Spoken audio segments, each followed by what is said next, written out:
Assalamualaikum warahmatullahi wabarakatuh. Perkenalkan, saya Aulia Rahmani Buntoro selaku mahasiswa Antropologi Budaya Universitas Gadjah Mada. Untuk memenuhi tugas mata kuliah pengantar ilmu budaya yang diampu oleh Profesor Irwan Abdullah, saya ingin menceritakan secara singkat mengenai salah satu kesenian budaya yang ada di Indonesia, yaitu pencaksilat. Jadi, pencaksilat adalah seni bela diri tradisional yang berasal dari Indonesia. Nah, di Indonesia sendiri terdapat induk organisasi pencaksilat yang diberi dengan nama Ikatan Pencaksilat Indonesia atau lebih dikenal dengan sebutan IPSI. Sejarah dari adanya pencaksilat itu bermula dari nenek moyang bangsa Indonesia yang memiliki cara dalam melindungi diri dan mempertahankan hidupnya dari tantangan alam, sehingga mereka menciptakan bela diri dengan menirukan gerakan binatang yang ada di alam sekitarnya.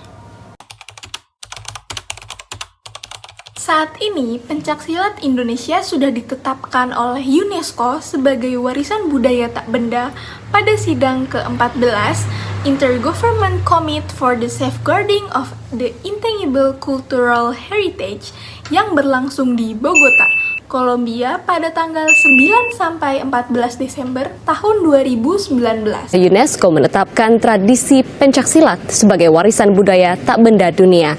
Penetapan ini pun dilakukan dalam sidang ke-14 Komite UNESCO yang berlangsung di Bogota, Kolombia. Kamis siang waktu Bogota, Komite Warisan Budaya Tak Benda UNESCO resmi menetapkan tradisi pencaksilat asal Indonesia menjadi warisan budaya tak benda dunia atau UNESCO Intangible Cultural Heritage. Tepatnya pada sidang ke-14 Komite Warisan Budaya Tak Benda UNESCO di Bogota, Kolombia.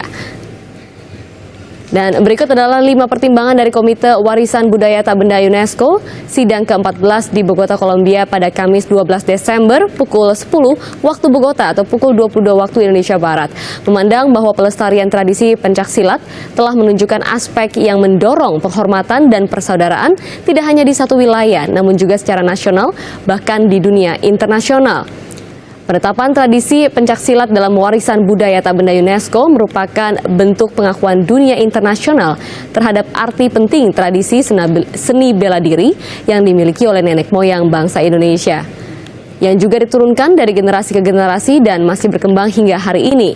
Kemudian Indonesia juga dilihat berkomitmen untuk senantiasa menjaga kelestarian pencaksilat, diantaranya melalui pendidikan pencaksilat yang tidak hanya fokus pada aspek olahraga atau bela diri, namun sebagai bagian dari seni dan budaya. Kemudian dengan ditetapkannya pencaksilat sebagai warisan budaya tak benda UNESCO, maka Indonesia memiliki 10 warisan budaya tak benda dalam daftar UNESCO. Diantaranya wayang, batik, angklung, tari saman, tari Bali, dan kapal pinisi. Nah, dengan ditetapkannya pencaksilat sebagai warisan budaya tak benda, Indonesia berkomitmen untuk senantiasa menjaga kelestarian pencaksilat. Di antaranya melalui pendidikan pencaksilat yang tidak hanya fokus kepada aspek olahraga atau bela diri, namun sebagai bagian dari kurikulum seni dan budaya yang ada di Indonesia.